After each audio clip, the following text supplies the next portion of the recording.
You guys are never beating the white fragility and cultural jealousy allegations. Kid Rock, the meth lesbian from Detroit, is back at it again. So he goes like, well, maybe Jay-Z will do it, which nothing against Jay-Z. I respect him for his hustle and, his music. But it seems like there's a little bit of a DEI hire there going on, to kind of like, black guys love Jay-Z. And of course, Kid Rock, who looks like he is the product of two siblings procreating. Kid Rock looks like he is his own cousin. Jay-Z is a DEI hire for the work that he has been doing with the Super Bowl and Apple Music for the last 6 years. I have to get into the rebrand of Kid Rock and how it is essentially one of the pillars of the right-wing grift to, and when all else fails and you're white, to cater to white nationalists and white supremacist sentiments. Kid Rock did not grow up white trash. He did not grow up poor, even though he's cosplaying someone from middle America who grew up in a trailer park. He grew up in a mansion, this house right here.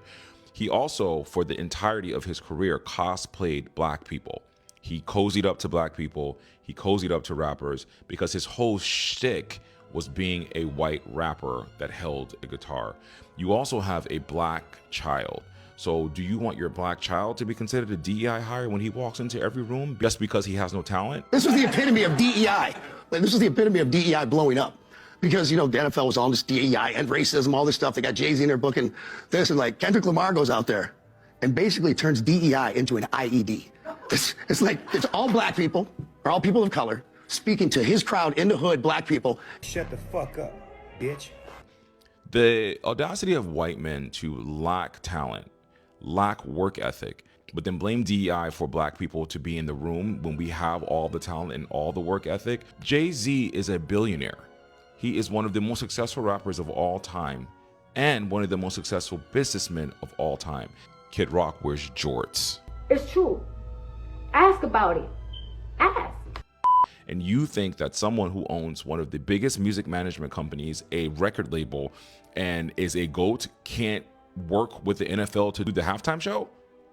Really? DEI is a dog whistle that the racists and those on the right throw out when they feel like they're being replaced, or it's literally just a sentiment of their narcissism and their fragility that they experience in this country when they see that people of color and black people can actually achieve more than them with just talent alone and based on merit. And since you guys use your phones to do everything else except for look up facts, let's look at the numbers of the halftime show since Jay-Z took over in 2020. J-Lo and Shakira, it was 103 million views.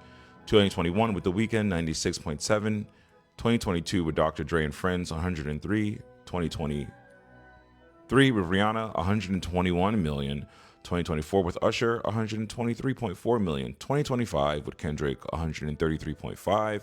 And the highest ratings ever was this year, in 2026 with Bad Bunny with 135.4. What did Turning Point USA and you garner, Kid Rock? I think you guys got a total of 4 million views, if that's even real. Loser! Talking about cultural relevancy in this country, Kid Rock, you have none. The total amount of Kid Rock streams in his entire catalog is 4 billion. Bad Bunny in the year of 2025 got 20 billion streams. Just 1 year, he got 20 billion streams. And you still think that he's not what the world in America wants to listen to?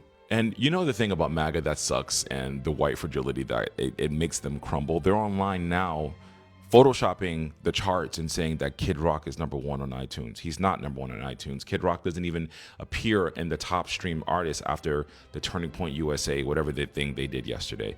Bad Bunny is occupying the top 10 spots on the number one stream songs in Spotify globally. Globally. So when you talk about someone who is a global icon, who has all the cultural relevancy, who was talking about unity and is not on the right-wing grift tour like you, how dare you have any problem with what he did? The right is now becoming the people that they talked about so much. You know how they say, oh, the left is always complaining about everything. You guys are complaining, and you guys are actually sad right now. It's sad that you even had to create an alternative halftime show. It's sad. It's sad. It's sad. It's sad. And you guys are fucking losers. You're losers. How about that?